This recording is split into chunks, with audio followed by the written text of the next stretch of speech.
recipe required, and I'm super excited today because I'm going to do some pork chops, some nice thick cut pork chops, and I'm even doubly excited because I'm using a new technique, a sous vide technique. Now I'm doing this one because the folks over at Nomiku sent over their immersion circulator, essentially a sous vide machine that's going to heat our water up to like the perfect temperature, and pork is an absolutely wonderful meat to do this with because it can be a little tough to cook. There's a fine line between kind of too rare and overcooked or dry. So we're going to put the sous vide machine to the test. We're going to come out with the perfectly cooked pork chop. We're going to finish it off on the grill, get some nice sear on it, and I think it's going to be spectacular. So let's go ahead and see how this thing works. All right, so this is the Nomiku unpackaged. It's got a nice little clip on the outside here. I guess you put it in here. This is actually the first time I used it. Came assembled, I really just had to plug it in. I've got a pot of hot water here. I guess it works with any pot, so any pot that you can clip it on. And I guess to get it going, you just tap the touch screen here. I can actually hear and see the water starting to circulate around. And then to adjust the temperature, you just twirl this guy. I'm going to do some pork chops, so we're going to bring it down to 60 degrees. Looks like this uses Celsius, so you got to go do a Celsius to Fahrenheit converter. Now, I'm going to do some pork chops. Pork chops perfectly cooked at like 140 degrees, so I'm going to set it to 140 degrees. I put hot water from the faucet into the sink, so we're almost there already. Temperature right now is 44 degrees Celsius. I'm going to bring it up to 60 degrees Celsius, which, like I said, is 140 Fahrenheit. While this water heats up, the rate it's going, it looks like it's just going to take 5 minutes or so. We can go ahead and prepare our pork chop. All right, so let's get our pork going. Now, one of the challenges with cooking meat is getting the meat to the proper temperature on the inside. You want that nice crusty outside while not overcooking and undercooking. And that's exactly what the sous vide process will do, because we've got our water set at exactly the right temperature, and it's going to cook the pork all the way through to that perfect 140 degrees. And then once we have that done, we can take it out of the bag and then slip it on the grill or in the pan, however we want to do it, and cook it to absolute perfection on the outside. So I've got a nice big thick pork chop. You can see that here. Normally I'd brine pork chops like this, but I figured I'm going to give it a try without brining to see if I can get it just as tender and juicy by cooking it to the exact right temperature. I'm going to slip it inside a Ziploc bag. This is kind of the standard old bag that anybody has. Let me grab a little towel. That was a garlic clove that I threw in there. And then I've got a few sprigs of fresh thyme that I'll throw on that side. I'll throw on this side. And then I'm going to drop a good healthy amount of olive oil in there as well. I didn't season it, so I'm going to grab some salt and pepper. We'll come back and season the chop. All right, we're back.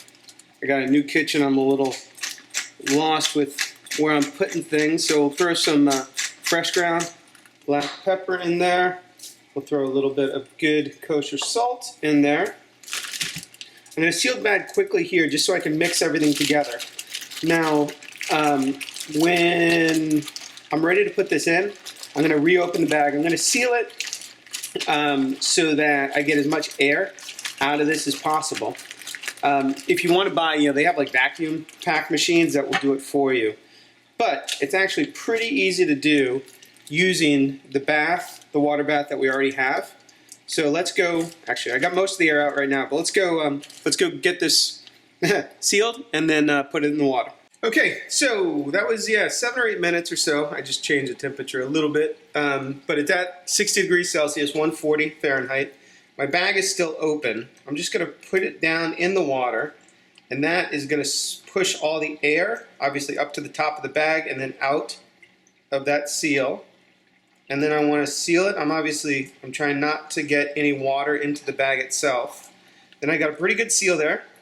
Not a lot of air in the bag, you can see. I'm just going to lay that pork chop down there for about 45 minutes.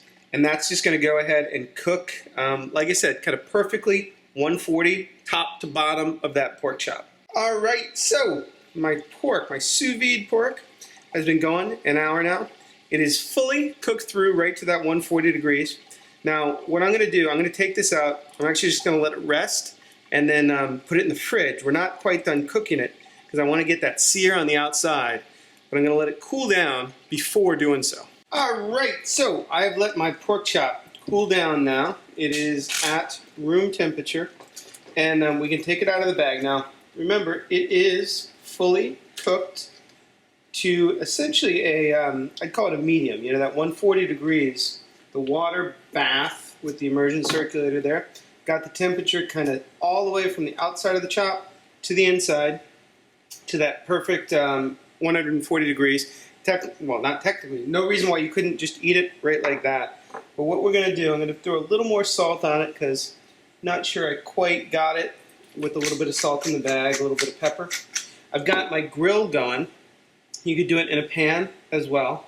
I'm going to take these pieces of thyme off. They've kind of done their part, given the chop the flavor that it needs. And once my grill gets essentially as hot as it can go, call it 500 degrees, we're going to sear the chop on both sides to get that nice crispy crust on the outside. All right, so we got our grill, like I said, smoking hot, as good as it goes or as high as it goes. The one thing I'm going to do with our chop here, our fully cooked sous vide chop, is maybe set it on the edge there and just render some of that fat out that's on the side, because that's always nice to do. I'm going to let that go for, you know, probably 30 seconds or so, get some nice colorization on the fat side, then I'll lay it down. All right, let's take a look. That fat is starting to render off, get nice and crispy. Maybe we'll do one more just on that side, so it's colored all the way around. Certainly doesn't take long, because like I said, the chop is already cooked. I think that's good. We're going to lay it down. Now I'm just going to cook it on both sides, literally for like 45 seconds or so, because I just want to get that crust, and then I want to heat it all the way through, and then we'll be able to serve it. All right, let's go ahead and do our flip. You know what? I'm going to let that go for just another minute or so. One of the things you can do is laying like that, you can twist it, and that'll give it ideally a little crosshatch grill mark on the side. All right, so it's been about a minute on this side now after doing the fat layer, and that's what I'm looking for. Nice, bubbling, crispy char on that side. We're going to flip it over. We're going to do the same thing on the second side. Okay, and I'm coming in. We got that nice sizzle. I'm going to turn it one more time.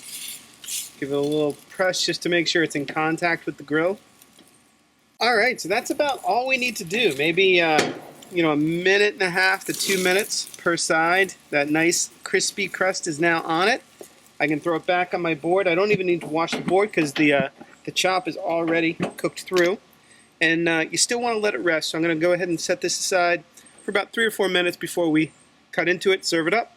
All right, so we've got our pork chop now, nicely grilled after doing that sous vide.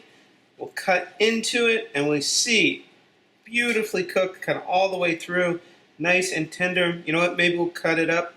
We'll do a few slices for it. Cut, cut, cut. How about we do 4 slices as a nice portion, I think, for myself and my wife.